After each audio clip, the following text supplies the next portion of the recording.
If the devil had a career high, it was reached when he corrupted God's teaching on division. Despite the Bible being composed of 2 books and each book representing a different way of life, mankind retains the view we are all one people. Despite the New Testament repeatedly stating in many different ways, there are 2 groups and 2 kinds of person, the vast majority of believers and non-believers think mankind is composed of one race, the human race. If one is an evolutionist, one could be forgiven for thinking humanity is composed of a single race coexistent with a single species. But being one species does not mean we are a single race. There are many kinds of dogs, but one species. Race is the human equivalent of breed. What confuses the issue of race is the tendency man has to extrapolate from the animal and plant kingdoms to humanity. What goes for animals and plants does not hold true for human beings. The divisions between animals and plants are physical. But it is not justified to define what is human by what is physical, just because this works with the lower orders. Mankind is not defined by his physical attributes. A human being is a creature able to articulate and communicate visions of the future. That ought to be the end of it, but perhaps a more accurate definition would incorporate the observation that there are 2 different types of future. The future a person articulates and envisions fits into one of 2 types of reality. We have to assume there are 2 races of man expressing 2 different realities. Animals are all in one reality, they live in the here and now. Whatever view of the future they may have, they do not articulate and communicate it to others of their species. As with so many attributes to choose from, it is not that hard to hide the truth of who we are under an absurdity. It is impossible to define what makes us human by looking at the body of man, but some people want to divide us into races because of a few minor genetic differences. Even if the genetic differences were fundamental and even if the races were the equivalent of species, would it matter if we all shared the same culture?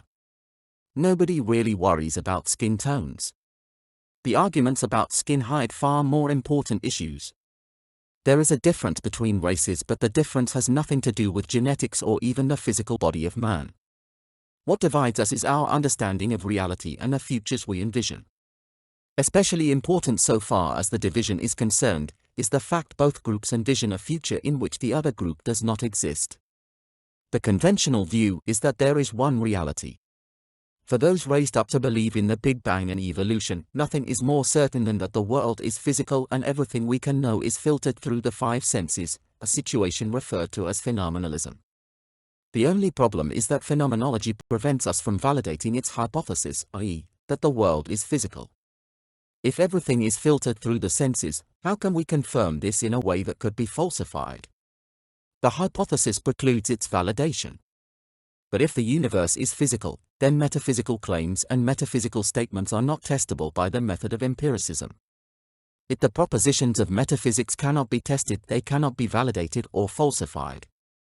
This would be fine, except that the claim the universe is physical is a metaphysical proposition. The empirical method cannot be validated or falsified. Empiricism, being the only way to validate truth, is a metaphysical claim that cannot itself be tested or verified. These findings were established by atheists many years ago, but secularists refuse to acknowledge the implications, or even the findings, in many cases. We will not look deeper into the travails of the one-world hypothesis. It is enough to know it exists. We look at it only to demonstrate it is inherently contradictory. The one-world hypothesis excludes all absolute truth and metaphysics, though the rejection is expressed as metaphysical truth. It is necessary to postulate a 2-reality hypothesis to account for the incongruity of the one-world hypothesis proving what it seeks to disprove. The 2-reality hypothesis acknowledges there are people who think only one reality exists, but do this in a way that indicates there is a reality in which metaphysical truths are possible. Naturally, those of the one-reality hypothesis will deny this proposition, that there are 2 realities, but they have to reconcile their denial with the fact that the denial is a metaphysical statement about an absolute truth they claim cannot exist. But we cannot remain focused on a contradictory and inherently absurd proposition. The key element of the 2-reality hypothesis is that absolute truths are possible. Deductive truths have merit. At the same time, we have to be awake to the fact that the truths of the 2-reality hypothesis cannot be validated in a one-reality environment. Absolute metaphysical truths are not consistent with a reality composed of contingent facts and relative propositions.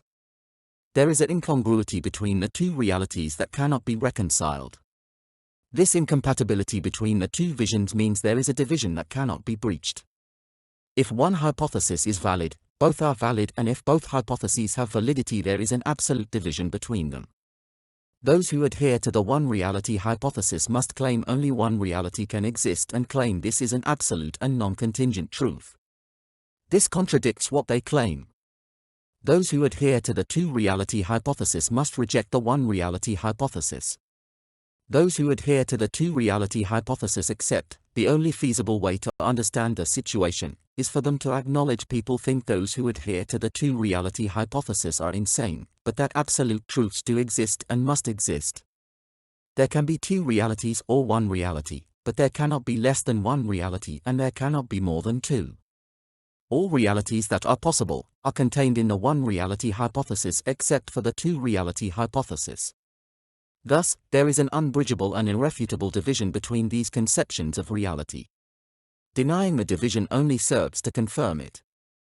Because these two realities exist and cannot be refuted and exist because they are diametrically opposed to each other, there has to be two races contingent on the two realities. As this discussion has only been on the necessity of a division between two races of man, we will not go into the nature of the two realities. A great deal has been published regarding them already.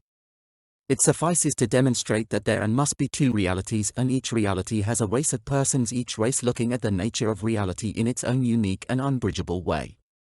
The point that needs to be stressed, and we trust was stressed, is that those who think there is one reality and truth is relative cannot simultaneously believe reality is composed of absolute truths. They must think anyone who adheres to the idea of absolutes is mentally damaged if not insane. At the same token, those who adhere to the idea of logical truth understand this is not the conventional view of reality. However, they do think those who adhere to the idea of absolute relativity are not rational. This structural inability to see the holder of the alternative view as anything but insane ensures the division will persist and, if anything, grow. Despite this division being roughly along political lines, the correspondence is not precise.